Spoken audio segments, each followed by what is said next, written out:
Bonjour à tous. Je suis Lilian Alix, praticien hospitalier en médecine interne. Alors, juste, il y a quelques personnes qui ont leur micro ouvert. Vous pouvez faire attention à bien fermer votre micro. Il faut cliquer sur le petit micro qui doit être en bas de votre écran. Voilà. On va recommencer. Donc, je suis Lilian Alix, praticien hospitalier dans le service de médecine interne et immunologie, chef président du comité développement durable. Je suis accompagné des autres membres du bureau de la commission développement durable, donc Guylaine Joliffe, Catherine Meunier, Astrid Bach, Anne-Sophie Marion et Thierry Bourget. On est également accompagné des cabinets Esper et Two Value qui nous ont aidés à élaborer le bilan carbone et le plan d'action, représentés par Élodie Bureau, Jean-François Fillot et Lilith Tual. Et nous remercions également M. Rimatei, directeur général adjoint, d'être présent et de nous soutenir dans l'élaboration de ce bilan carbone et du plan d'action. Je voudrais d'abord remercier vous tous d'être présents, également tous les participants qui nous ont aidés à construire ensemble ce bilan carbone et à élaborer le plan d'action qui en découle, d'autant plus que ça s'est fait sur l'année 2020, donc année qui a été particulièrement complexe pour nous tous dans ce contexte de Covid. Voilà. Alors, le déroulé de la présentation, donc on va d'abord faire quelques mots d'introduction rapide sur qu'est-ce que c'est que l'effet de serre et le réchauffement climatique. On va beaucoup parler de gaz à effet de serre, de réchauffement climatique, donc c'est quand même bien de rappeler ce que c'est en quelques mots. Également, en mot d'introduction, quelques mots sur les enjeux climat. Pourquoi un bilan carbone? Ensuite, on va dérouler la méthodologie du bilan carbone qu'on a réalisé, comment est-ce qu'on a procédé. Ensuite, on va vous présenter les résultats, les grandes lignes du plan d'action qui en découlent, et puis ensuite, après, ce qu'on va pouvoir construire ensemble, et le mot de la fin de M. Rimatei. Donc là, c'est pour toi, Jean-François. Oui, je prends la main. Très bien. Bonjour à tous. Eh bien, enchanté d'être là. Donc, en quelques mots, rapide piqûre de rappel sur l'effet de serre et le réchauffement climatique. Hein, vous savez tous que, alors, l'effet de serre est un phénomène naturel. Et s'il n'y avait pas ce phénomène naturel, la vie ne serait pas ce qu'elle serait sur la planète. Donc, on considère que s'il n'y avait pas cet effet de serre, on aurait une température moyenne sur le globe de moins 18 degrés. Aujourd'hui, grâce à cet effet de serre, on a une température moyenne de plus 15.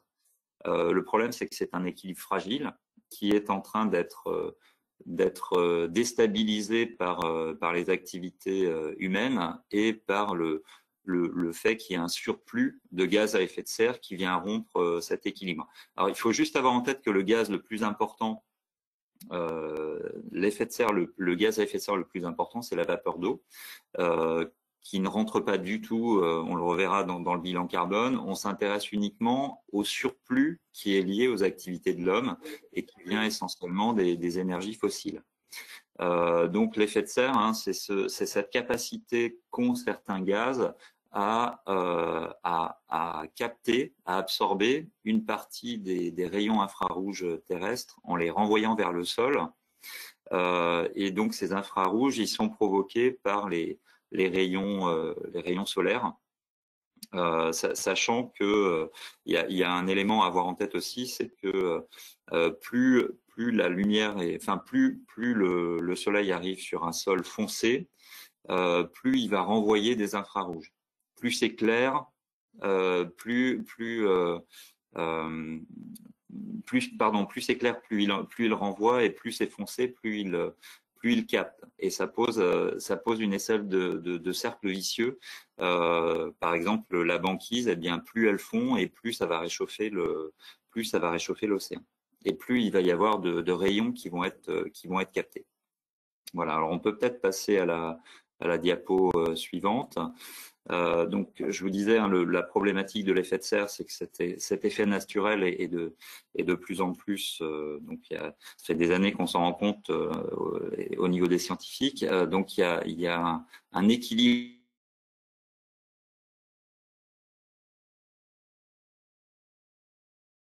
à à retrouver, une trajectoire à reprendre, et donc un accord qui fait référence au niveau international, les accords de Paris 2015, et qui ont donné lieu à tout un tas d'objectifs au niveau européen et au niveau des États. En tout cas ceux qui se sont engagés dans les accords de Paris.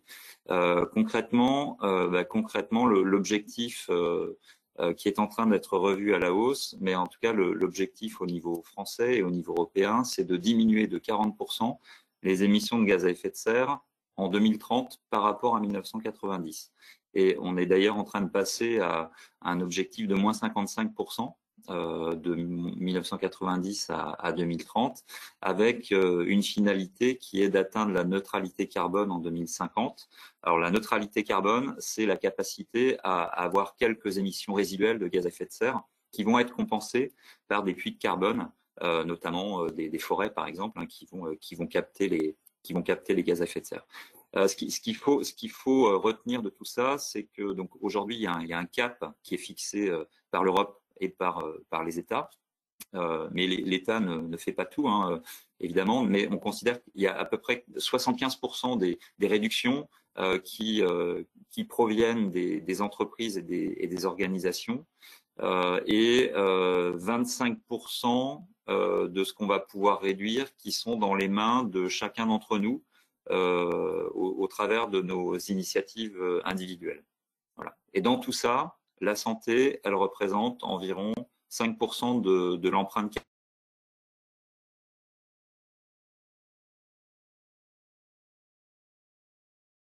carbone.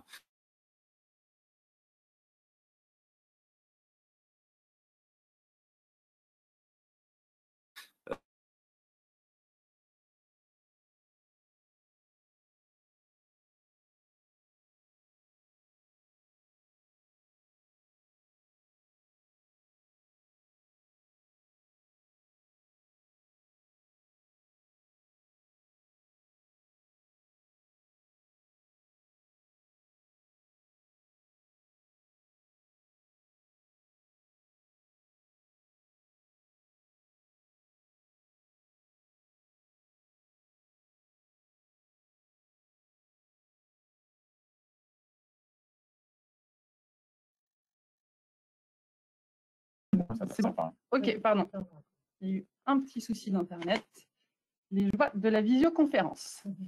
Alors, donc, reprenons. Donc, un bilan carbone. On va mesurer l'empreinte de l'activité du CHU de Rennes et convertir cette activité en tonnes équivalent CO2.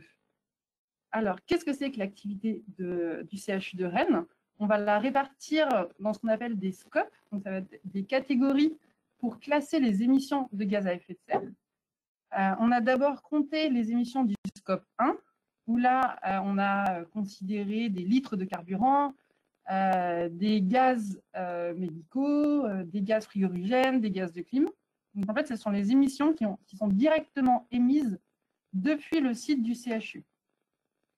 Ensuite, on a été voir les émissions qui sont sur le scope 2.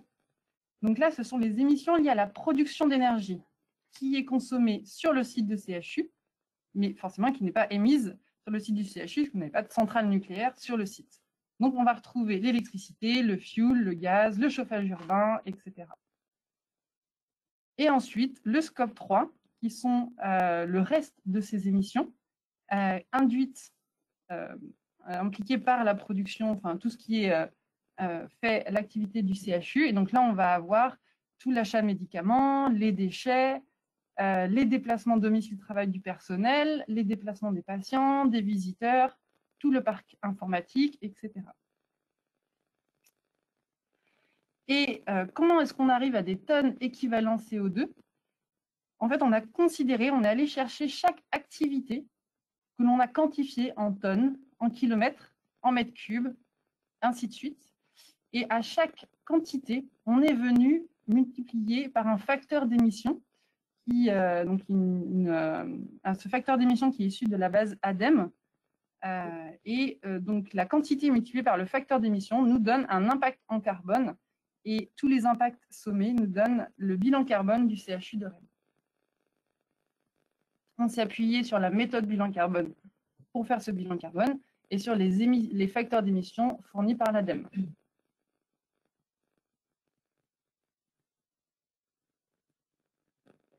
Donc maintenant, on va faire un petit peu un point sur comment s'est déroulé ce bilan carbone, comment on s'y est pris. Donc on a démarré il y a un an, puisque le 30 janvier 2020 a eu lieu la réunion de lancement en amphi, puisque l'idée c'était d'impliquer toutes les personnes intéressées de l'hôpital. Donc lors de cette réunion de lancement, on a présenté qu'est-ce qu'était déjà un bilan carbone et également avec quel objectif on allait réaliser ce bilan carbone. Donc suite à ce lancement, on a réalisé la collecte des données.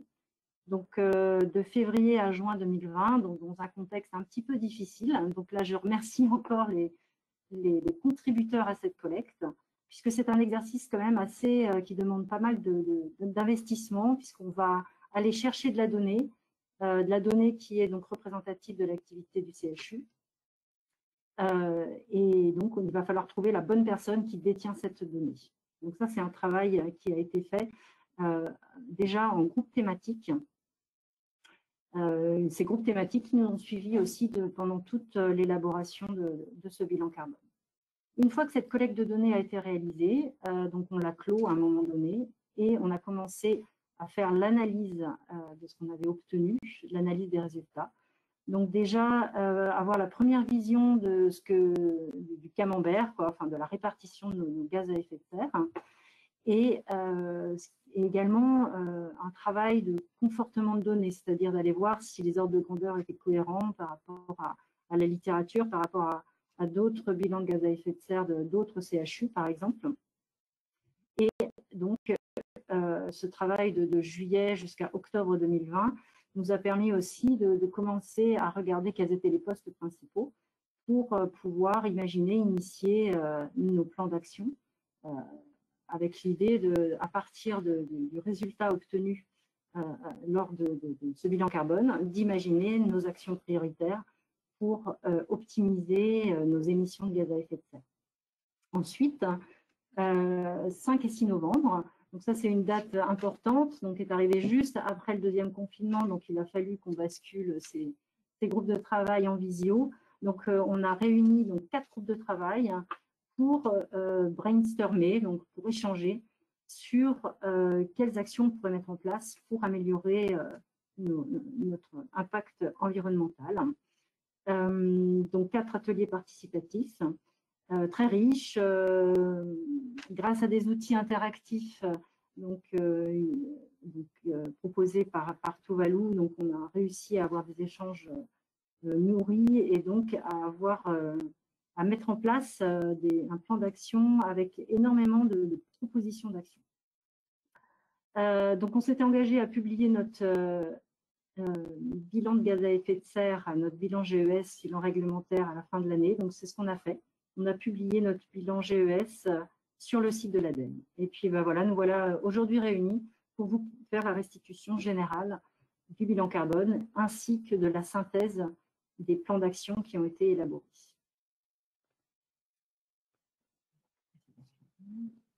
Donc un petit focus sur le périmètre, les acteurs et l'outil utilisé. Donc le périmètre, on est parti de nos 4 sites, donc Pontchaillou, Hôpital Sud, La Tauvraie et le PDD. L'année de référence, c'est l'année 2019. Et donc, on a bien étudié les scopes 1 et 2, ainsi que le scope 3 significatif, avec donc l'idée d'avoir une vision vraiment globale de nos émissions à effet de serre, donc de ne pas se cantonner à ce qui nous est demandé réglementairement en termes de déclaration d'émissions à gaz à effet de serre, mais d'aller chercher également tout ce qui est donc achat, etc., qu'on va vous détailler un petit peu plus après, pour avoir vraiment une vision globale de l'impact de toute l'activité du CHU sur le climat. Donc les acteurs, donc un prestataire, Tuvalu, associé au cabinet Esper, un pilote, donc un coordonnateur au CHU, donc moi-même, et 43 contributeurs, donc des personnes qui ont participé à la phase de collecte de données, ainsi que des personnes donc, qui ont élaboré les plans d'action. Donc en tout, 212 données collectées, et tout ça sur un outil informatique fourni par Tuvalu, qui va avoir l'avantage de nous permettre de suivre un petit peu l'évolution de nos émissions de gaz à effet de serre une fois qu'on aura mis en place nos actions. Des acteurs, donc un petit focus, donc un comité de pilotage présidé par la direction générale, par M. Rinatei, et donc des groupes de travail thématiques. Donc au départ, 6 groupes de travail thématiques, déplacement des personnes, déchets, fluides, donc énergie, gaz, eau, achat, les immobilisations, le transport des marchandises. Et puis, lorsqu'on est passé donc à la phase plan d'action, donc on a recentré notre énergie sur les 4 principaux groupes de travail.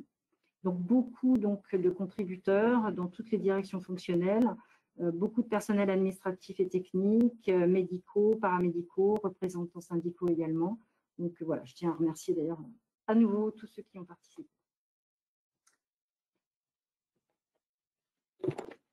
Alors, merci Guylaine. On va prendre un petit temps de questions. Déjà, si vous avez quelques questions sur cette première partie avant d'attaquer ensuite les résultats, n'hésitez pas à poser des questions dans le chat. On va y répondre au fur et à mesure.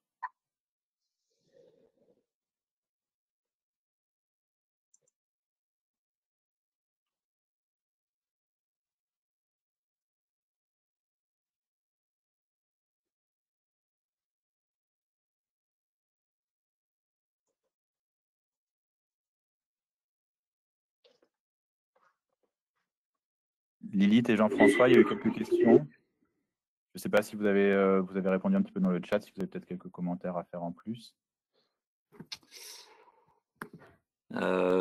Question par rapport aux émissions importées. Oui, j'ai déjà répondu dans le chat. C'est vrai que c'est un sujet qui a été largement discuté dans le cadre d'une instance qui s'appelle le Conseil pour le climat. Donc les engagements climatiques de la France portent sur les émissions qui sont physiquement générées au niveau français.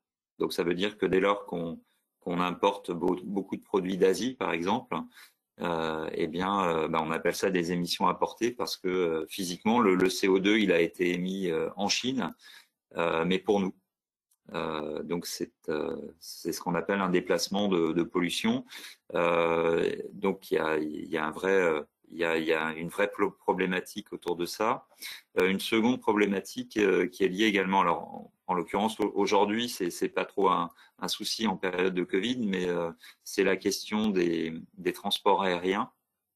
Il y a beaucoup d'émissions de gaz à effet de serre pendant le transport et bien quand l'avion est au-dessus de l'Atlantique, qui est responsable de cette émission? Alors ça montre bien qu'au niveau des États, on est dans une logique d'inventaire. L'inventaire, ça veut dire qu'on fait un bilan par rapport à ce qui a été mis dans notre périmètre. Ce qui a été émis dans notre périmètre, que ce soit la France ou un autre pays. Là, en l'occurrence, vous l'avez compris à travers la présentation d'Élodie, on n'est pas dans une logique d'inventaire, on est dans une logique d'impact et de responsabilité. Et donc, on s'intéresse aux émissions qui sont de votre responsabilité directe et aux émissions qui sont de votre responsabilité indirecte. Donc, autant du point de vue français, les émissions importées, pour l'instant, elles ne sont pas encore comptabilisées. Autant quand on va s'intéresser au bilan gaz à effet de serre du CHU, on va s'intéresser évidemment aux émissions importées et à tout ce qui est de votre responsabilité directe ou indirecte, induit par les activités du CHU. Merci beaucoup Jean-François. Il n'y a pas d'autres questions. Du coup, on va avancer un petit peu, on va rentrer un petit peu dans le cœur du sujet. Donc, les résultats de notre bilan carbone. Donc, nous avons émis sur l'année 2019 81 000 tonnes d'équivalent CO2, ce qui représente à peu près 50 tonnes de CO2 émis par lit. Alors, le podium de tête, c'est le secteur des achats qui représente 44%, quasiment la moitié de nos émissions de gaz à effet de serre. On va détailler, bien sûr, après, il y a tout un tas de catégories différentes. On va rentrer dans le détail juste après. les déplacements, un peu plus d'un tiers de nos émissions. Donc, ça comprend à la fois les déplacements des patients, des visiteurs, mais également du personnel. Et les énergies, 11%. Donc, l'électricité, le chauffage notamment. Et donc, en fait, on s'aperçoit que ces 3 postes, à eux 3, représentent plus de 90% des émissions de CO2 de notre CHU sur l'année 2019. Alors, un petit peu plus dans le détail, donc on a au centre nos émissions totales de CO2, donc 81 kilotonnes. Donc 29% de ces émissions sont en lien avec les médicaments et les dispositifs médicaux, donc avec une grosse part des dispositifs médicaux stériles. On va y revenir juste après. 24%, juste un quart en lien avec les déplacements des patients et les visiteurs. Donc ça comprend à la fois les déplacements des patients qui se rendent à l'hôpital en consultation, par exemple, les visites également, et également les patients qui viennent à l'hôpital, par exemple, en ambulance, sont aussi comptabilisés dedans, ou en hélicoptère avec l'hélice mur. Il faut savoir que 99% de ces émissions, donc la quasi-totalité, sont liées à des déplacements en voiture ou en ambulance. Seulement 1% sont liés au transport en commun et 0,1% à l'hélice mur. Ensuite, 15%, ce sont les autres achats et services. Pareil, on va rentrer dans le détail juste après. Donc, c'est par exemple la fabrication des repas, la maintenance des logiciels ou des infrastructures. 13%, donc ça nous concerne tous, c'est le déplacement du personnel, donc pour aller au travail le matin et rentrer chez soi le soir. Pareil, on reviendra en détail juste après. Les énergies, électricité, le gaz, le chauffage, 11% de nos émissions totales. Ensuite, les immobilisations, donc là, ça comprend le parc informatique et puis la construction des bâtiments, 6%. Et les déchets et le fret, seulement 2% de nos émissions totales. Donc là, on a déjà un premier message important. C'est vrai qu'on parle beaucoup des déchets, du recyclage, etc. Alors, il y a d'autres enjeux écologiques, sur la biodiversité, etc. Mais c'est vrai que pour ce qui est de l'émission des déchets, finalement, ça ne représente qu'une petite partie de nos émissions totales des gaz à effet de serre. On reviendra bien sûr également dans le détail juste après. Alors maintenant, un focus sur les médicaments, les dispositifs médicaux, donc 29% de nos émissions totales, qui sont répartis comme suit. Donc 19% les dispositifs médicaux et stériles. Donc dispositifs médicaux stériles, pardon. Donc c'est à la fois tout le matériel de bloc opératoire qui est stérilisé et réutilisé, et également tous les matériaux stériles à usage unique. Alors les perfusions, les seringues, voilà, les aiguilles. Donc, tout ça, ça représente un quart à eux seuls, un cinquième pardon, à eux seuls de nos émissions totales de CO2. Donc c'est vraiment une partie très importante. Ensuite, les médicaments, 5% de nos émissions totales. Les fluides médicaux, donc principalement les gaz anesthésiants, 2,5%, avec une part quand même non négligeable du protoxyde d'azote, 1,7%. Je pense qu'on aura l'occasion d'en reparler. C'est un gaz qui est utilisé en anesthésie, également qui fait partie du méopa, le Calinox qu'on utilise parfois dans les services de soins pour les petits gestes. Il faut savoir que le protoxyde d'azote reste à peu près 120 ans dans l'atmosphère, donc c'est quand même un gaz qui est quand même très polluant. Et les dispositifs médicaux non stériles représentent à peu près 1% de nos émissions totales. Donc, c'est par exemple tout ce qui est gants, latex, etc. Dans la catégorie des autres achats et services, donc à peu près 15% de nos émissions. Donc, 6% sont en lien avec les services. Alors, c'est assez large. Donc, tout ce qui est logiciel informatique, les abonnements téléphoniques, le nettoyage des locaux, la maintenance des équipements techniques, le chauffage, la ventilation, les éclairages. Les repas, à la fois des patients et du personnel, 4% de nos émissions totales. Et les produits, alors c'est assez large, tout ce qui est produits consommables, cartouches d'encre, etc. Les produits à usage unique et les produits d'hygiène, par exemple. Alors, concernant les déplacements, je vous ai dit tout à l'heure qu'une majorité des émissions liées aux déplacements étaient en lien avec les déplacements de patients et de visiteurs, donc principalement des trajets en voiture, en ambulance, une faible partie en transport en commun, en hélice mur. Donc, c'est à eux seuls représente un quart de nos émissions totales de CO2. Donc, c'est vraiment un poste majeur et qui va, voilà, il va falloir qu'on réfléchisse tous ensemble avec les associations d'usagers, puis la Rennes Métropole notamment, pour voir comment on peut améliorer les choses, parce que c'est vraiment un gros enjeu des prochaines années. Et là, on est tous concernés, le déplacement du personnel, avec une partie importante des déplacements en voiture également. Je vais détailler juste après. Donc, sur les déplacements domicile-travail, donc des salariés, de nous tous, il faut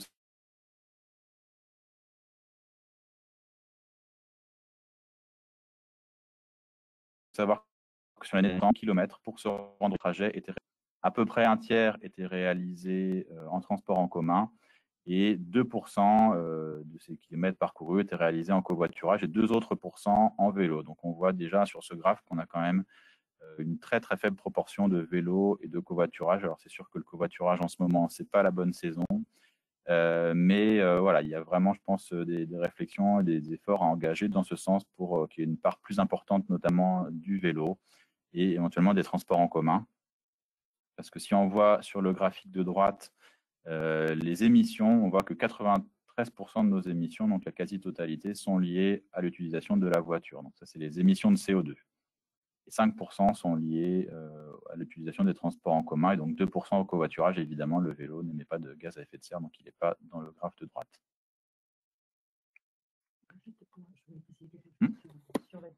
Juste une petite précision sur le déplacement des salariés. Donc effectivement, là, on présente le pourcentage en kilomètres parcourus, mais qui ne représente pas le pourcentage en termes de part modale. C'est-à-dire que on a calculé effectivement qu'il y avait 2% des kilomètres parcourus qui se faisaient en vélo, mais par contre, la part vélo parmi le nombre de personnes, enfin le pourcentage du nombre de personnes qui vient en vélo parmi le personnel est supérieure à 2%. Alors, je ne l'ai pas exactement en tête, mais elle est plus de l'ordre de 8 ou 10%. Voilà, donc juste pour préciser un peu cet élément, étant donné que quand on vient en vélo, effectivement, on parcourt quand même en général moins de kilomètres que quand on vient en voiture. Donc, c'est pour ça que ce chiffre est un petit peu biaisé. Enfin, il faut bien comprendre à quoi il correspond. Alors, une petite présentation. Ah oui, parlez plus fort, excusez-moi. Donc, les résultats sur les énergies et les fluides frigorifiques. Donc, effectivement, ça représente 11% de nos émissions de gaz à effet de serre. La part la plus importante, environ 44%, est due au réseau de chaleur. Alors, c'est essentiellement dû au fait que quasiment l'intégralité de nos bâtiments sont chauffés grâce au réseau de chaleur nord et sud. Voilà. Donc, l'électricité, la part d'électricité est de 26%. Donc, l'électricité, ça correspond à la consommation de tous les équipements du CHU, tels que les éclairages, les gros équipements, tout ce qui est par exemple l'imagerie, tout ce qui va être l'UCP, la blanchisserie, la stérilisation. Ça correspond aussi à la consommation des équipements, par exemple pour produire le froid, ainsi que tout ce qui est centrale de traitement d'air, qui sont des postes très importants. Ensuite vient le gaz. Donc le gaz correspond à 22% des émissions.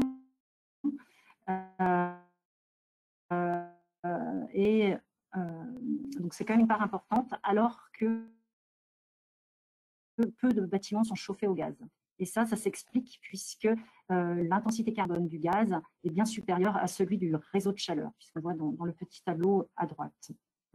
Pour le fioul, c'est encore plus défavorable. L'intensité carbone du fioul par mètre carré chauffé est bien supérieure à celui du réseau de chaleur. Et puis viennent ensuite les fluides frigorifiques. Voilà, donc là, on va mesurer les fuites des fluides frigorifiques. Voilà. On peut passer à la suivante. Non, moi, c'est pour les corrections. Ouais, je vais présenter les résultats sur les déchets. Donc, les déchets, comme a dit Lilian, représentent seulement 2% de nos émissions de gaz à effet de serre. Donc, effectivement, ça peut être étonnant, mais en tout cas, on avait déjà été un petit peu prévenu que les déchets n'allaient pas avoir une part majeure dans notre bilan carbone, puisque c'est un peu le cas de toutes les centres hospitaliers. Par contre, n'oublions pas que c'est un élément très important dans notre politique développement durable, puisque c'est la première actions qui ont été mises en place depuis de très nombreuses années. Donc, c'est un poste qu'on ne laissera pas tomber, bien qu'il ne soit pas très émissif en carbone. Donc, si on regarde le détail, donc 70% des émissions de gaz à effet de serre sont dues au DAOM, donc aux déchets associés aux ordures ménagères, 20% au DASRIA, donc les déchets à risque infectieux et assimilés. Ensuite, on a les eaux usées, les DIB, les déchets industriels banals, et une toute petite partie, ce sont les biodéchets et les déchets recyclés. Tu peux cliquer à côté. Voilà, un point quand même très intéressant qui peut nous guider aussi dans notre politique, notamment pour améliorer le tri des déchets, notamment le tri des DASRIA et des DAOM, c'est que l'impact carbone des DASRIA est beaucoup plus important que l'impact carbone des DAOM. On a quasiment un facteur 3. Voilà, j'ai fait le choix des déchets. Alors, je pense que là, on va passer aux questions. Alors, si on reprend les questions qui ont été posées un petit peu. Je récupère le micro. Oui, donc on a eu plusieurs questions. Je remonte un petit peu le fil. Tac, tac, tac. Qu'en est-il la distance moyenne domicile CHU des personnels? Ça, c'est pour vous, Guylaine? Alors, en fait, on est reparti des éléments concernant l'origine du personnel. Alors, il n'y a pas forcément une distance moyenne domicile professionnel. En fait, on a appliqué une distance justement en fonction du mode de déplacement. Si on venait en voiture, si on venait en vélo, si on venait en transport en commun. Et là, pour cela, on s'est appuyé sur une enquête déplacement qui a été réalisée en 2018 par Rennes Métropole, qui donne justement des distances parcourues moyennes en fonction du mode de déplacement. Donc, c'est comme ça qu'on a avancé sur ce sujet. Et c'est vrai que c'est des calculs qui sont assez compliqués, qui ont une part d'estimatif. On n'est pas du tout dans un chiffre exact. On essaye d'approcher au mieux des distances parcourues. Et l'idée, c'est pour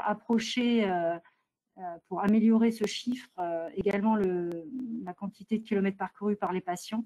L'idée, on le verra un petit peu après, c'est de mettre en place des enquêtes précises de déplacement pour avoir une vision un peu plus juste du nombre de kilomètres parcourus. Donc là, on est vraiment dans des ordres de grandeur. On s'approche au maximum d'un chiffre, mais dans la mesure de ce qu'on peut faire et de nos connaissances. Et on a aussi pour projet de faire des enquêtes de déplacement auprès des usagers également. Ouais. Préciser aussi les données de ce côté-là.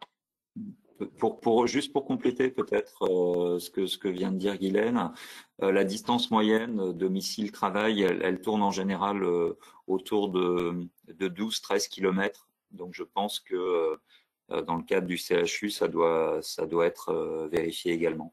Voilà. En moyenne, effectivement, et en fonction du mode de transport. Mais on est dans tous les cas entre 10 et 15. Et alors, pour le vélo, Jean-François vous a répondu dans le chat. Donc, si ça vous amène une autre question, n'hésitez pas à la reposer. Et est-ce qu'on a le détail des émissions pour les gaz anesthésiques? Alors, on ne l'a pas inclus dans la présentation, parce que l'objectif n'était pas forcément de plonger dans le détail de certains postes d'émission. Par contre, c'est tout à fait disponible. Enfin, Guylaine a les infos. Et n'hésitez pas à lui poser la question et elle pourra vous fournir quels sont les gaz qui ont été considérés, les facteurs d'émission qui ont été associés et l'impact carbone qui en a été déduit. Alors, une question de Léo Lemarchand, sait-on si le matériel à usage unique a vraiment un poids CO2 plus lourd que le matériel réutilisé et stérilisé? Qui souhaite répondre à cette question? Alors, moi, je veux bien répondre. Aujourd'hui, je dirais qu'on en est, enfin, en tout cas, ce qu'on vous présente aujourd'hui ne va pas à ce niveau de détail. C'est-à-dire c'est le premier bilan carbone, donc nécessairement, c'est une première approche macro, enfin macro, disons que ça permet d'identifier les postes prioritaires, on l'a vu, hein, essentiellement les achats et les déplacements. Après, on le verra aussi dans le plan d'action, l'idée c'est d'aller un peu plus finement et plus dans les détails. Donc là, en l'occurrence, pour répondre à cette question, il faudrait faire une analyse en identifiant l'impact lié à la fabrication, et quand on parle de matériel réutilisé, stérilisé, eh bien combien de fois il peut être réutilisé, ça génère combien de consommation énergétique, combien de consommation d'eau, et ainsi de suite. Donc là, aujourd'hui, on n'a pas ce niveau de détail à vous présenter.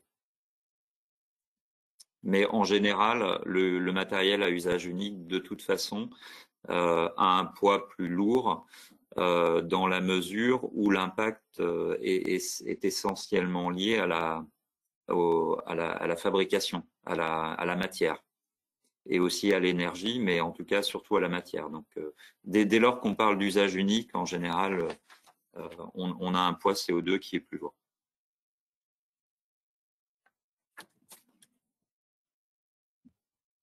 Alors, merci pour toutes vos questions. On en voit qui arrivent. La solution de recourir aux pneumatiques pour les transports de tubes et de produits tels que les produits sanguins labiles est-elle écologique pour un CHU?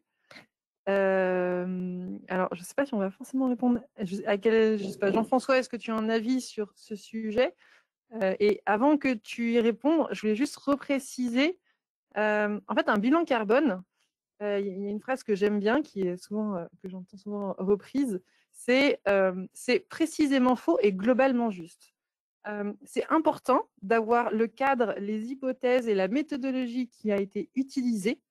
Par contre, attention à se plonger dans le détail, puisque on pourra toujours aller chercher la petite bête. Le plus important, c'est d'avoir les ordres de grandeur, les proportions. Où sont vos émissions les plus significatives? Où est-ce que vous devez agir pour réduire vos émissions de gaz à effet de serre?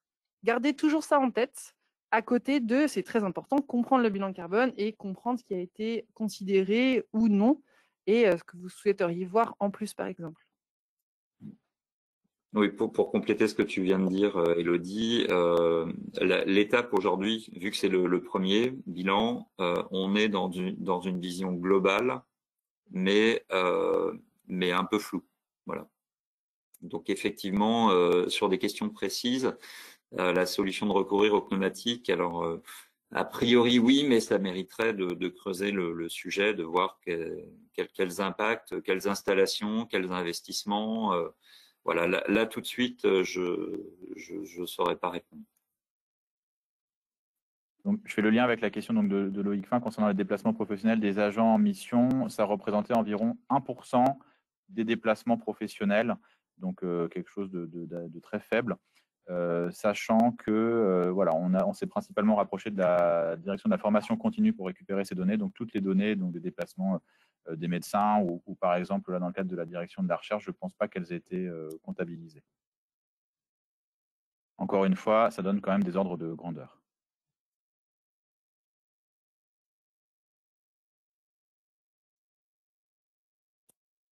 Voilà, si vous avez d'autres questions, n'hésitez pas. Et puis après, on va attaquer la partie plan d'action.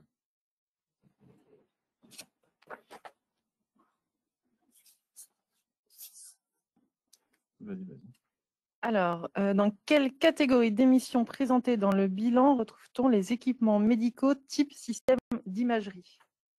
Alors, pour ce bilan carbone, on n'a pas... Donc, il serait dans la catégorie immobilisation, c'est-à-dire qu'on va aller chercher les émissions liées à la fabrication de ces équipements et on va les amortir sur leur durée d'utilisation, comme un amortissement comptable. En l'occurrence, dans cet exercice, on n'a pas considéré les équipements. C'est une information qui est très compliquée à récupérer. Donc, on a fait le choix, parce que c'est généralement peu significatif, de l'écarter pour le moment. Après, ça peut devenir un sujet demain et on peut réfléchir à comment l'intégrer par la suite. Est-ce que vous voulez rajouter un mot?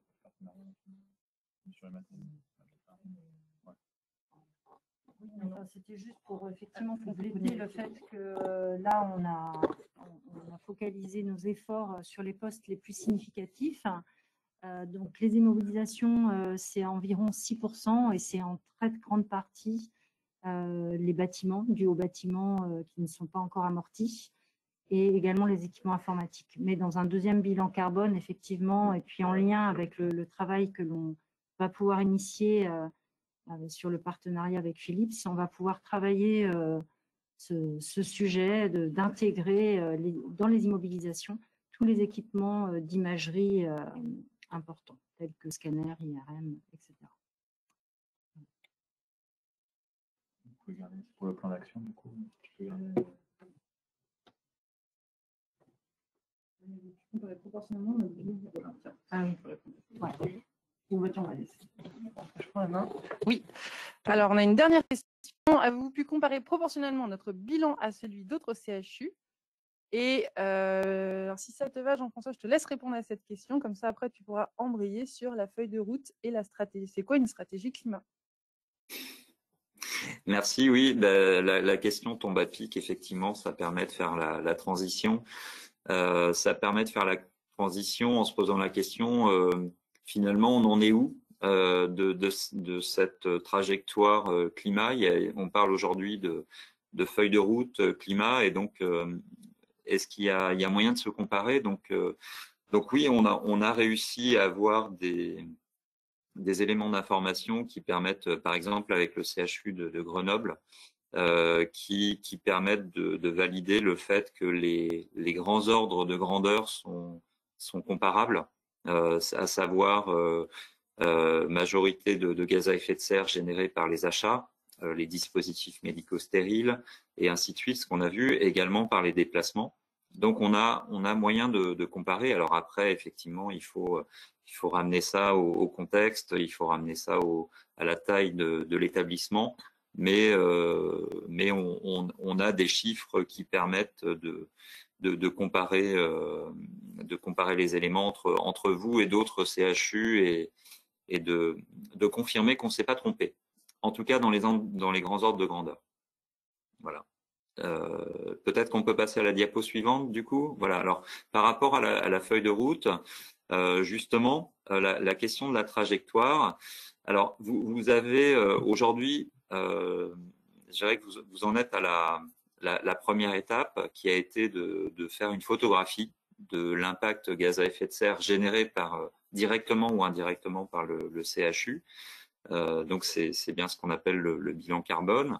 Ça donne lieu derrière à un plan d'action avec un objectif essentiel, qui est de voir dans quelle mesure on peut réduire son empreinte, dans quelle mesure on peut réduire son bilan carbone. Et au-delà de ça, et ça reprend un peu la question de comment je me compare, la question aujourd'hui, c'est de se dire, finalement, réduire, d'accord, mais de combien, à quelle vitesse, en commençant par quoi, et ainsi de suite. Donc ça, c'est ce qu'on appelle le plan de transition, ou enfin, c'est ce qu'on appelle la stratégie bas carbone. On vous a présenté au tout début de cette présentation la stratégie nationale bas carbone de l'État français. L'idée serait donc, dans un deuxième temps, après ce bilan carbone, au niveau du CHU, de mettre en place la stratégie bas carbone du CHU de Rennes. Et ça passe donc par un plan de transition. Et on va se poser la question, on va se poser tout un tas de questions. Donc, est-ce qu'on se fixe des objectifs suffisamment ambitieux? Quand on parle d'investissement, par exemple, il y a un nouveau, vous avez beaucoup d'investissements en termes de bâtiments, hein, des grands projets. Est-ce que le sujet carbone a été suffisamment pris en compte?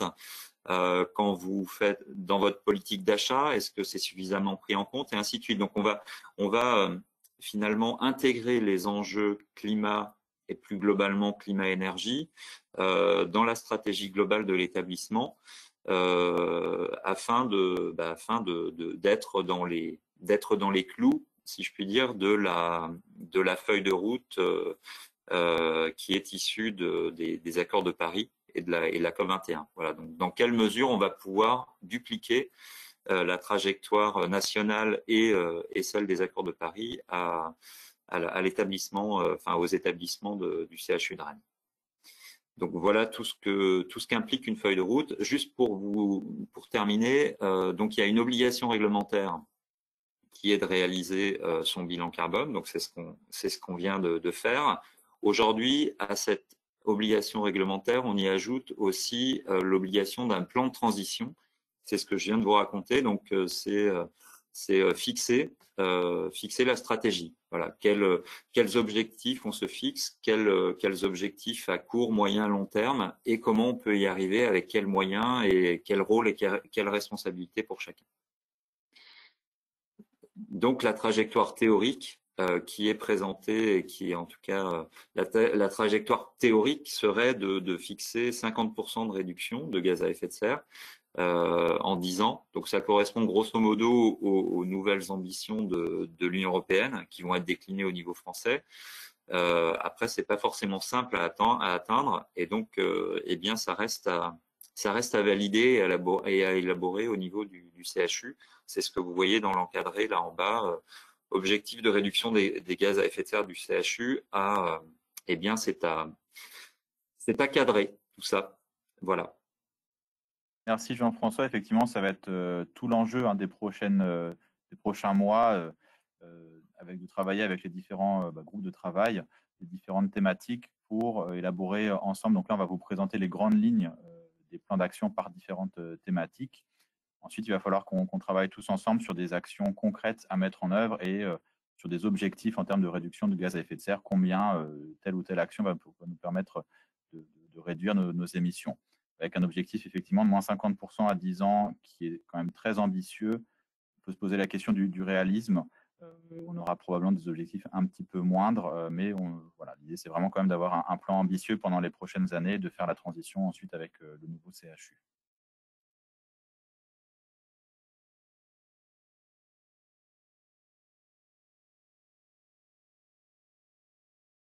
Alors, on va vous présenter. Donc, on va vous présenter le plan d'action. Donc, en fait, Thierry Bourget, qui est directeur des achats, devait présenter le plan d'action sur les achats durables, mais il est souffrant, donc je vais le faire à sa place.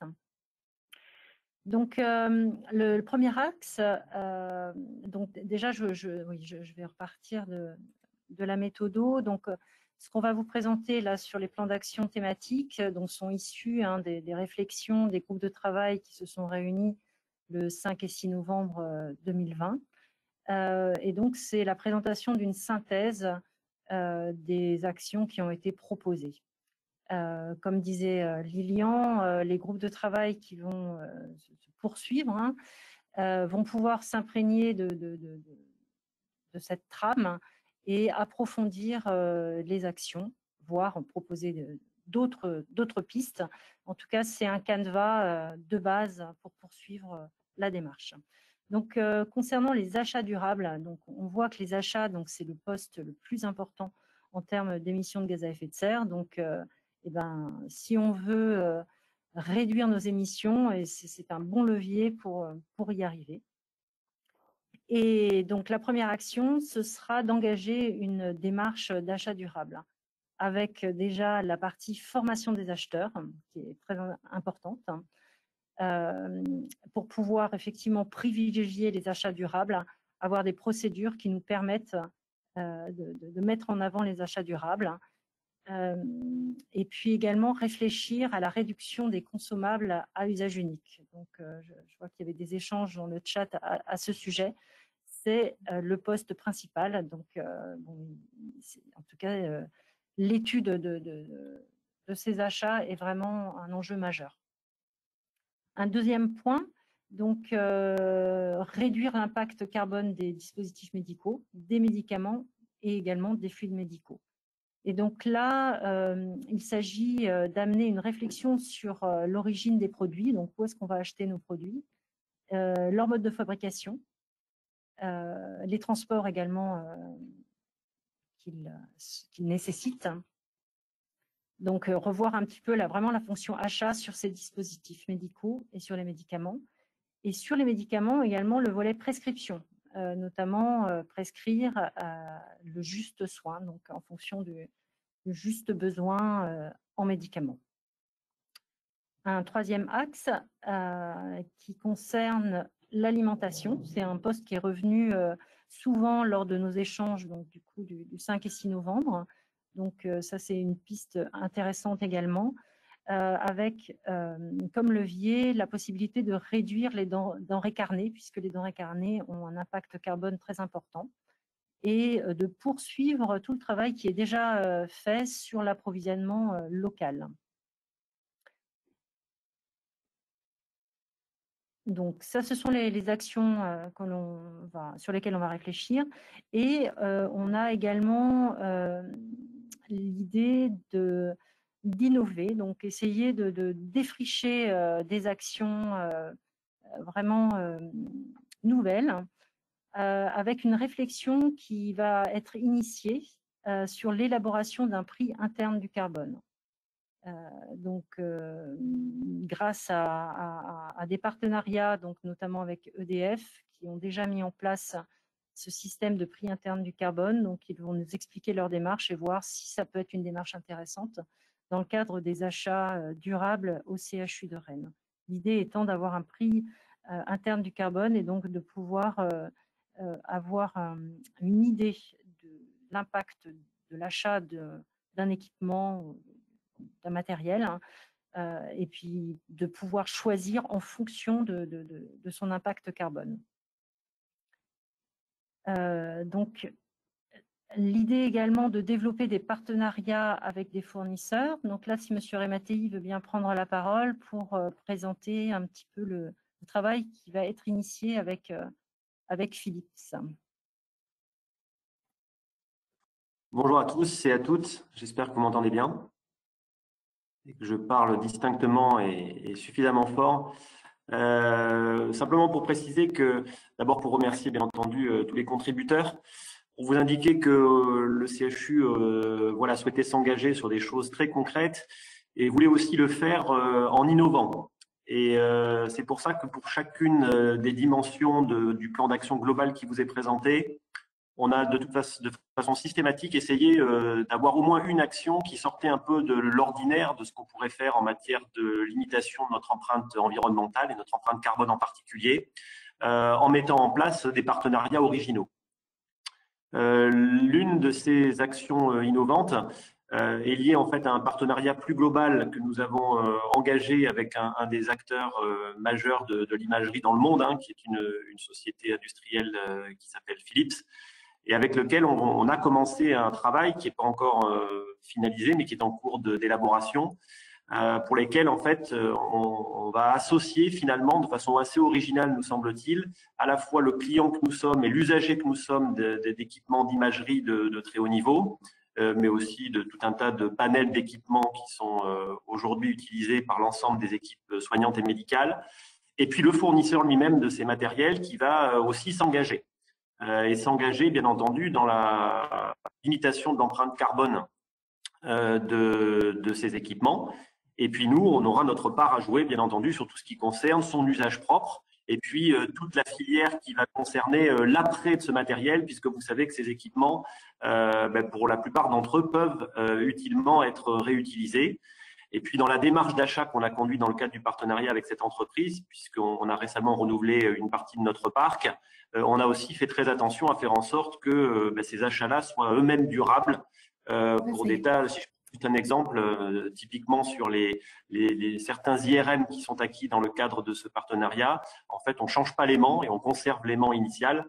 Et ils sont, on va dire, upgradés comme on le dit. Et donc, tout ça, ça fait partie vraiment des éléments de limitation de notre empreinte carbone. Donc, voilà une action phare qui va démarrer et on va vraiment essayer de faire quelque chose de très intégré entre un client et un fournisseur qui s'engagent ensemble pour la limitation d'une empreinte carbone en choisissant, bien entendu, intelligemment, comme on l'a vu d'ailleurs dans les résultats du bilan, les choses qui pèsent très lourd en matière de ce qui se passe avant, donc au niveau de nos achats, et après notre établissement, et puis bien entendu dans l'usage qu'on va faire pendant sa durée de vie dans la maison.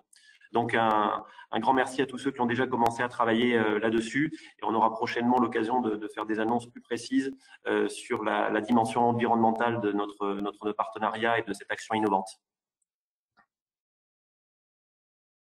Merci, M. Rematei. Donc, on va passer à la thématique des mobilités, donc déplacement.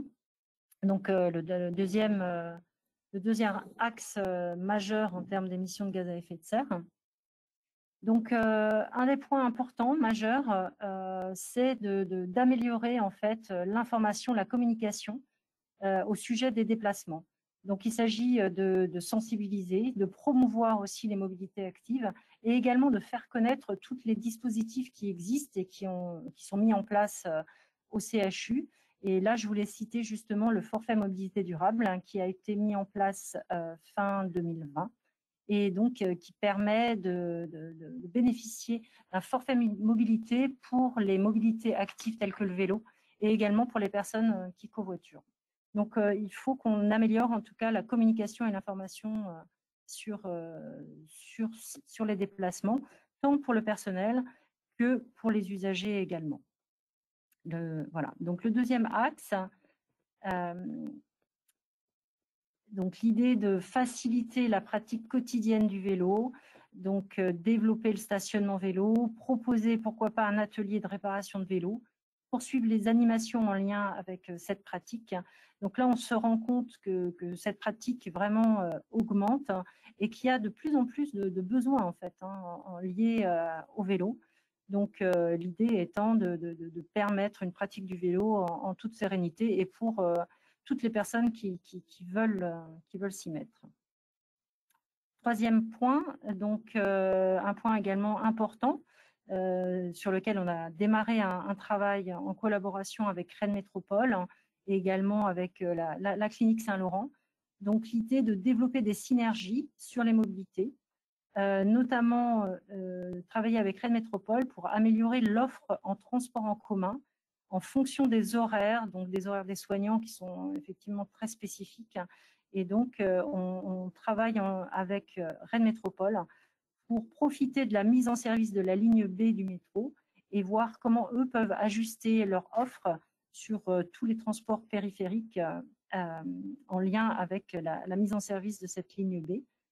La ligne B étant pour tout le monde, mais en tout cas pour le CHU, une opportunité majeure, puisque nous avons la chance d'avoir une station de métro au sein de Pontchaillou.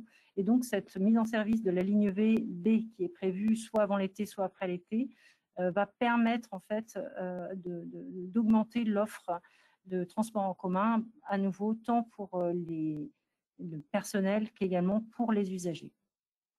Donc, n'oublions pas l'axe covoiturage, qui est un axe un petit peu mis à mal en cette période de Covid, mais sur lequel il faut qu'on poursuive notre engagement.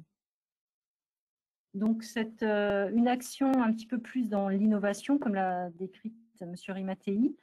Donc, le CHU est partie prenante d'une expérimentation sur la mise en place de navettes électriques autonomes avec différents partenaires tels que la STAR.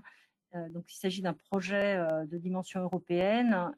Donc, l'idée étant donc de proposer des navettes électriques aux usagers sur le site de Pontchaillou pour pouvoir faciliter les déplacements et permettre d'avoir une continuité de déplacement facile pour quelqu'un, par exemple, qui viendrait en métro sur le site et qui pourrait, grâce à ces navettes, aller directement à l'endroit où il doit se présenter. Et cela, donc, l'aspect innovant de navette électrique un petit peu en complément de ce qui existe aujourd'hui avec la navette plus, en tout cas dans le même idée. Alors, un focus énergie, c'est une part également importante de notre plan d'action. Là aussi, commencer par formaliser une stratégie d'optimisation des énergies. Donc, ça va également sur l'axe de communiquer sur les consommations énergétiques pour qu'il y ait également une prise de conscience de chacun sur la consommation du CHU de Rennes.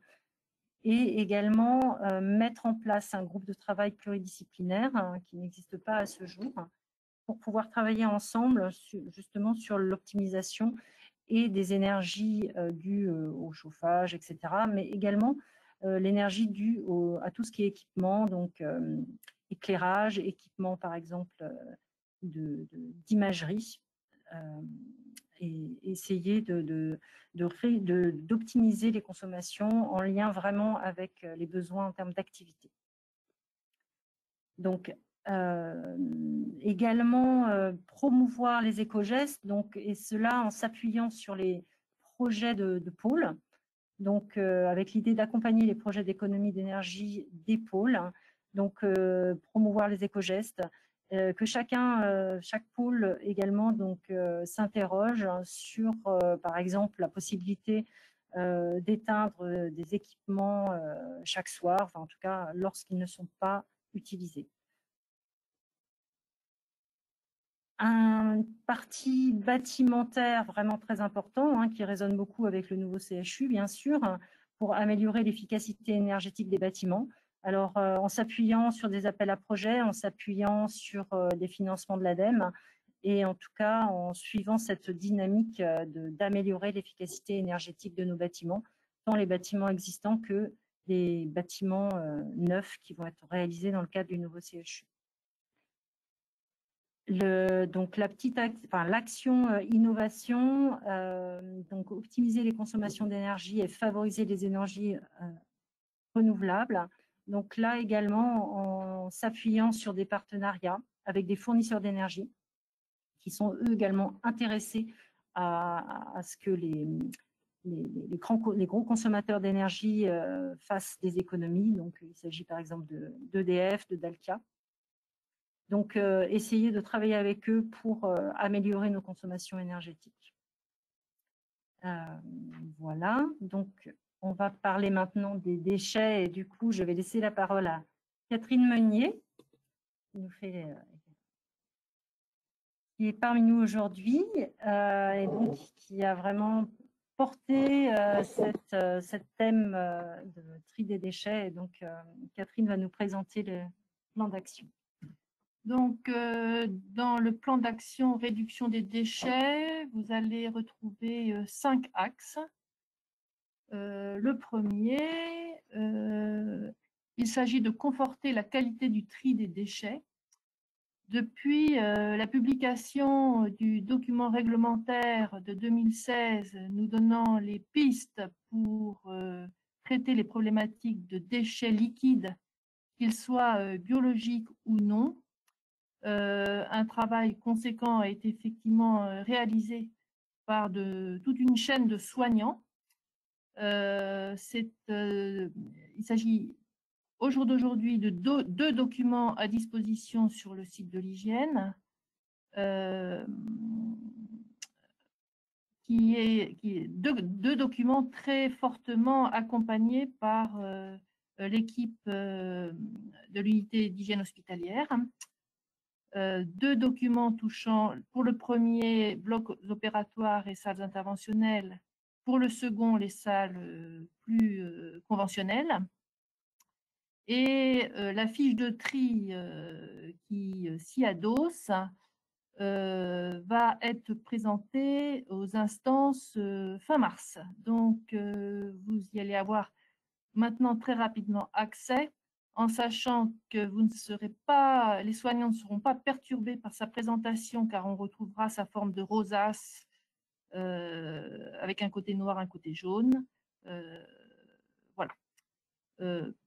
Dans cet item-là, il a été franchement repéré qu'il y avait un accent à mettre sur la façon de communiquer efficacement sur les indicateurs. Le deuxième axe est celui de réduire la production de nos déchets, au premier rang desquels la réduction de l'utilisation des bouteilles plastiques,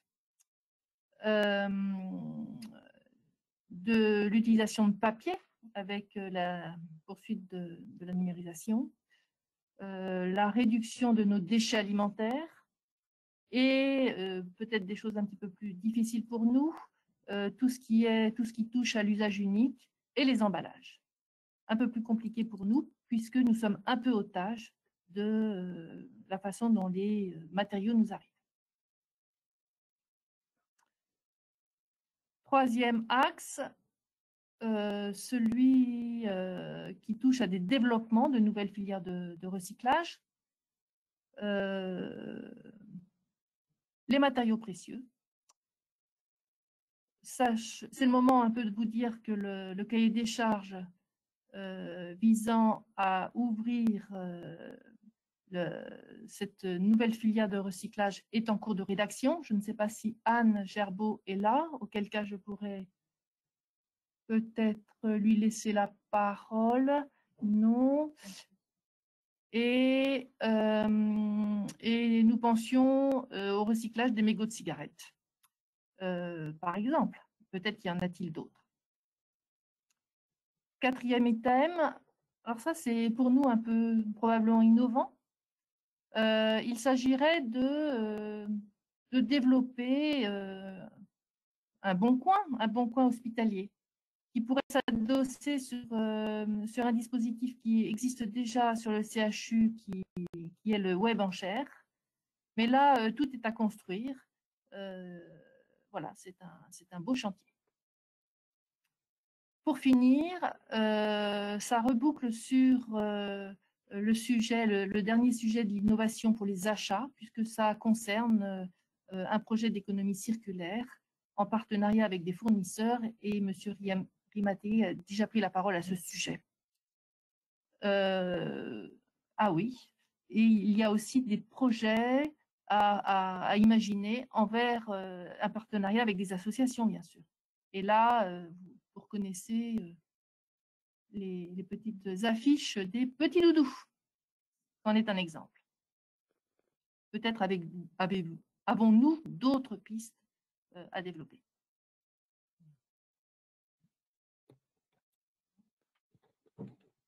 Merci Catherine, on arrive bientôt à la fin de cette présentation.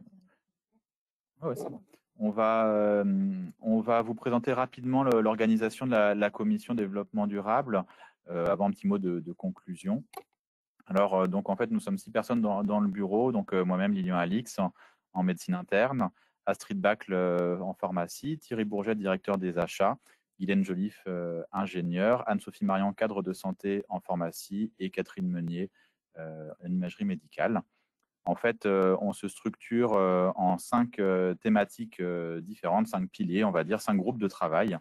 Donc, les achats, les transports, les énergies, les déchets, et également un groupe de travail sur la santé et l'environnement au travail, l'exposition aux polluants notamment. Donc, c'est issu en fait du bilan carbone, et en fait, chaque groupe de travail sera constitué de 10, 15, 20 personnes, il n'y a aucune limite, et coordonné par 2 à 3 personnes. Et donc, chaque groupe de travail sera chargé de coordonner et de définir les actions donc en lien avec sa thématique, et ensuite de les mettre en œuvre, donc coordonnées par le bureau. Donc, je profite pour vous dire, vous inviter à nous rejoindre, hein. Toute personne est vraiment la bienvenue dans ces groupes de travail. Il n'est pas trop tard pour nous rejoindre, bien au contraire, on est vraiment au début des choses, de l'initiation des plans d'action, de la définition des actions pour les années à venir. Donc, c'est vraiment le moment de nous rejoindre. En conclusion, donc vous l'avez bien compris, hein, les enjeux climatiques sont majeurs, hein, au cours des prochaines années. Il s'agit de limiter les émissions de gaz à effet de serre pour limiter le réchauffement climatique. L'État et les entreprises ont un rôle très important à jouer. 75% de la réduction des émissions proviendront de l'État et des entreprises, et entre guillemets seulement 25% des actions individuelles.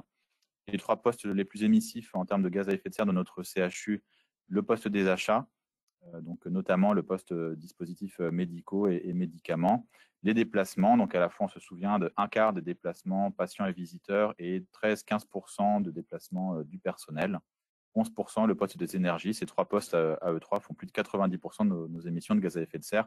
C'est vraiment sur ces 3 postes qu'on va cibler le gros de nos actions. Donc on est en phase de co-construction, hein, du plan d'action, vous l'avez bien compris, avec une phase ensuite de validation puis de mise en œuvre. Et donc, encore une fois, on vous invite à nous rejoindre avec cette petite adresse mail qui est en cours de création, qui n'est pas encore active, qui le sera dans les tout prochains jours. Donc, n'hésitez pas à nous contacter et à nous rejoindre. Voilà, on vous remercie toutes et tous pour votre attention. On va peut-être reprendre un petit temps pour répondre aux questions, et puis laisser la parole à M. Rimattei pour le mot de la fin.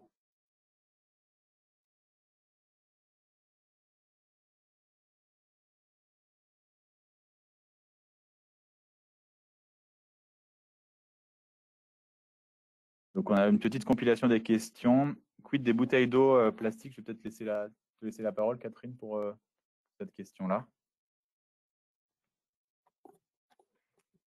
Alors, tout d'abord, j'aimerais mettre à votre connaissance le fait que 2 pôles sur les 12, je crois, ont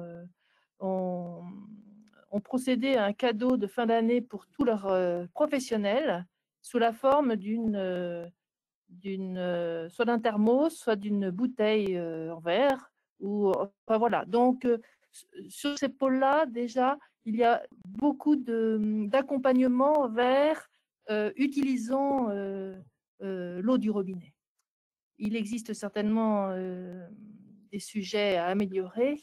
En tout cas, ce que je crois voir aussi, c'est qu'il ne faut pas attendre que l'établissement nous censure sur le nombre de bouteilles. C'est à chacun d'en commander moins, à chacun dans son service de faire le travail nécessaire pour que la commande soit plus faible. Donc, si c'est un élément de réponse, c'est celui que je peux vous apporter, en tout cas, dans un premier temps. Je peux peut-être ajouter quelque chose là-dessus, parce qu'il y a une actualité réglementaire très forte actuellement, qui est notamment liée à la loi qu'on appelle la loi AGEC, anti-gaspi économie circulaire, et à la feuille de route économie circulaire de l'État français qui vise 100% de plastique recyclé d'ici l'année 2025. Donc, par exemple, depuis le 1er janvier 2021, la distribution gratuite des bouteilles en plastique dans tous les établissements qui reçoivent du public est interdite. Et également dans toutes les entreprises, enfin dans toutes les organisations, il est voilà, ça fait 1 mois et demi qu'il est totalement interdit de distribuer des bouteilles en plastique, sachant que depuis le 1er janvier 2020, il est également interdit de proposer des bouteilles d'eau plate en plastique dans les services de restauration. Donc il y a vraiment on a presque du mal à suivre, hein. Il y a une actualité juridique et réglementaire qui est très très chargée et qui va continuer à l'être, notamment suite à la mise en place des décrets d'application et de la loi suite à la Convention citoyenne pour le climat. Voilà. Mais en l'occurrence, là, on parle actuellement de la loi AGEC, la loi anti-gaspi économie circulaire, qui commence à accélérer. Voilà. C'était pour ajouter, et ça permet aussi de répondre à la deuxième question, quid du plastique dans les repas. C'est pareil, d'ici 2025, il aura fallu trouver d'autres solutions parce que ça va au fur et à mesure rentrer dans des interdictions. Je laisse peut-être répondre sur les questions des bornes de recharge pour voitures électriques. Alors, juste pour compléter sur le plastique dans les repas, le patient et soignant, ça va faire partie justement des thématiques de travail, hein, du groupe à la fois achat et à la fois au groupe santé et environnement au travail, avec l'exposition aux différents toxiques qu'on peut rencontrer, que nos patients peuvent rencontrer. Donc, il n'y a rien encore de très défini pour le moment, mais ça va faire partie des choses à travailler. Pour les bornes de recharge, concernant les voitures électriques, écoutez, on a été contacté pas plus tard que ce matin par un prestataire, donc c'est quelque chose qui est dans les tuyaux. Il n'y a rien de concret encore à ce stade, mais c'est quelque chose qui est dans, voilà, la réflexion est en cours sur ce sujet-là. Mais il y a une forte demande, donc les choses vont probablement bouger prochainement. Concernant les forfaits, Guylaine, est-ce que tu veux répondre sur les forfaits cumulables avec les forfaits de transport? Alors, concernant un petit point de détail, effectivement, c'est là où on voit l'information est vraiment importante. Donc, le forfait mobilité, si je ne me trompe pas, je ne crois pas qu'il soit cumulable avec le remboursement transport. Mais je vais vérifier quand même.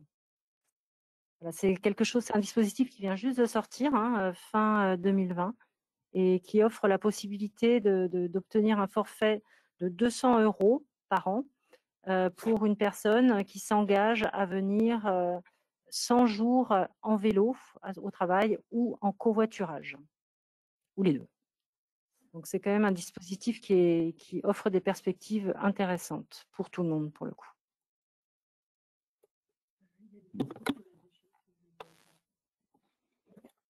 Juste pour répondre rapidement concernant les vélos, alors effectivement, les places de vélos, il y a eu donc construction d'un parc au CCP là récemment. C'est quelque chose d'assez coûteux et il y a un manque de place également.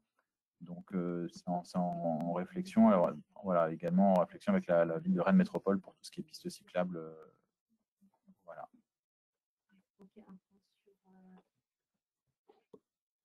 Un point sur les déchets numériques. Alors, moi, je suis très intéressée par cette question. Quid des déchets numériques, tri des mails et des espaces de stockage? C'est un vrai sujet. Là aussi, c'est de l'innovation. Donc, les personnes qui ont envie d'être force de proposition sont accueillies avec beaucoup d'intérêt. Ce qu'il faut ajouter peut-être sur ce point, c'est que la question l'impact du numérique était une question qui était totalement mise de côté jusqu'à très récemment. Aujourd'hui, c'est un sujet dont s'empare tout un tas d'organisations, d'entreprises et autres. Et effectivement, on est les premiers. On manque encore de données, notamment sur l'impact de tout ce qui se trouve derrière notre ordinateur. Mais en tout cas, il y a beaucoup de réflexions autour de ces questions-là. Mais ça a été assez largement sous-estimé jusqu'à très récemment.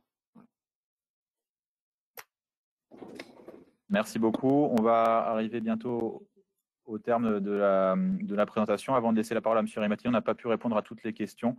On en prend note et on vous invite à nous recontacter via l'adresse mail développement durable.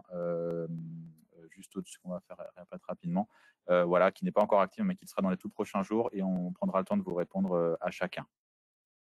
Donc, on laisse la parole à M. Rimatei. Je vous remercie tous et toutes d'être présents. Je remercie encore une fois la Commission développement durable et puis toutes les personnes qui ont participé de près ou de loin à l'élaboration de ce bilan carbone et du plan d'action.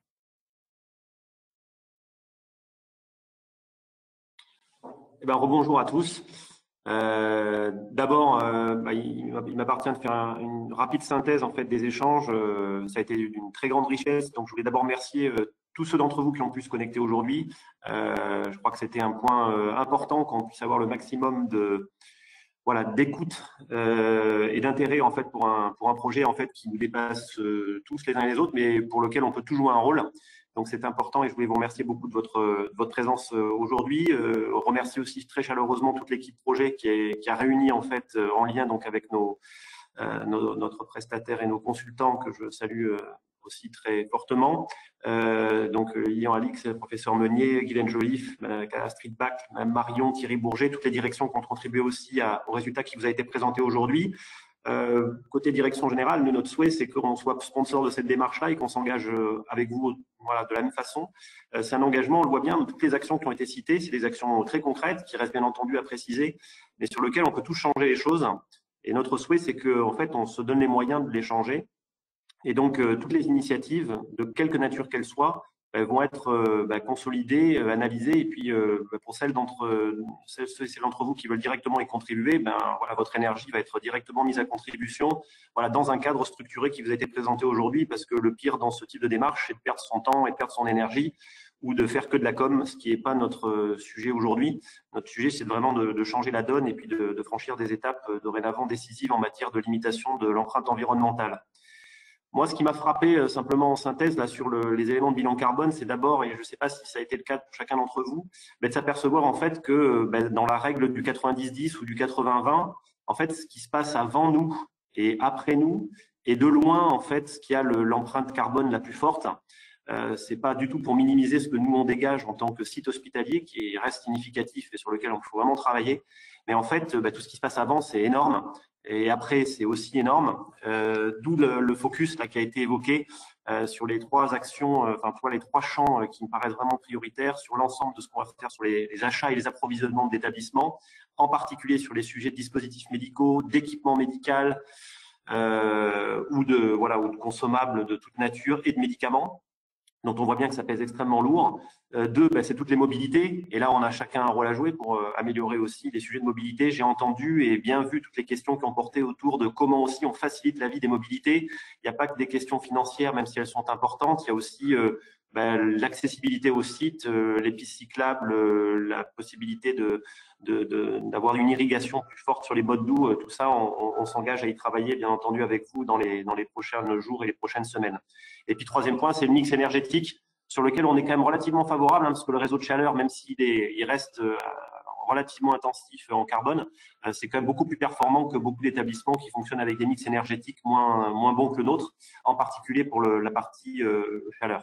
Donc, on est plutôt bien placé, mais il faut qu'on aille bien entendu au-delà pour s'améliorer encore.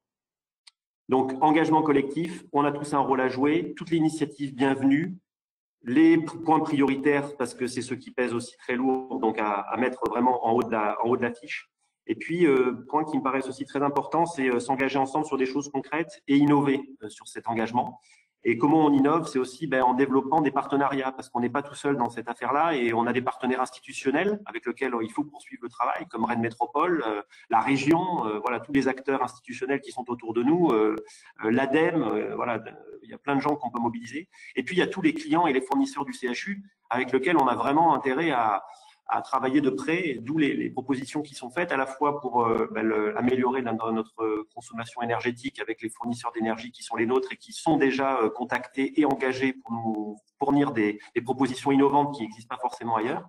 Et puis, 2e point, sur le fait de mettre les industriels aussi dans la boucle pour s'engager ensemble. Et l'idée, c'est qu'en fait, on prenne aussi un tiers de confiance pour évaluer. Parce que le dernier point sur lequel je voulais insister, c'est que on présente un bilan carbone, on présente un plan d'action, on va le préciser avec vous et on va le construire avec vous, mais on veut aussi l'évaluer avec vous. Et d'ailleurs, l'évaluer voilà, au fur et à mesure qu'il se déploiera pour voir si les actions qu'on met en œuvre voilà, ont l'impact que nous souhaitions tous y donner. Donc voilà, un engagement collectif très large, ouvert à toutes les initiatives, et puis avec un sponsor très fort de l'ensemble de l'établissement et la direction générale que je représente aujourd'hui, et qui va impliquer bien au-delà de notre établissement tous ses partenaires. Donc voilà un peu le sens de la petite conclusion, en remerciant encore chacun d'entre vous et notre équipe projet pour la présentation d'aujourd'hui. Et à très bientôt à tous. Merci beaucoup, Monsieur Rimatei. Merci encore à toutes et à tous. Et puis, écoutez, on vous dit à très bientôt.